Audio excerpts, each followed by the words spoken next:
Snacks అని అడగగానే పిల్లలకి ఫస్ట్ గుర్తొచ్చేది నూడిల్స్, పాస్తా. బయట తెచ్చేవి అంత హెల్దీ కాదు కాబట్టి ఇంట్లోనే గోధుమ పిండితో ఈజీగా ఇలా చేసి పెట్టండి. ముందుగా చపాతీని ఇలా రౌండ్ షేప్గా కాకుండా పొడుగ్గా రోల్ చేసేసుకొని స్ట్రా కానీ పెన్ కానీ పెట్టేసి నేను ఇక్కడ చూపిస్తున్న విధంగా రోల్ చేసేసి ఎడ్జ్ వాటర్తో క్లోజ్ చేయండి.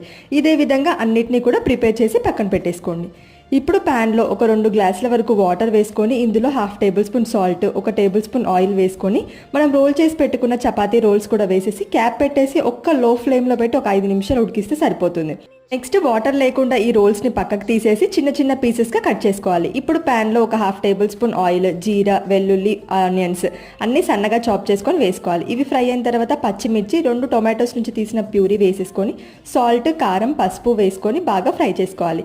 నెక్స్ట్ ఇందులో ఫైనల్గా మనము సన్నగా కట్ చేసుకున్న చపాతీ అదేవిధంగా కొత్తిమీర వేసేస్తే టేస్టీ పాస్తా రెడీ. మీరు ట్రై చేసి మీ పిల్లలకి పెట్టండి. వీడియో నచ్చితే లైక్ చేయండి.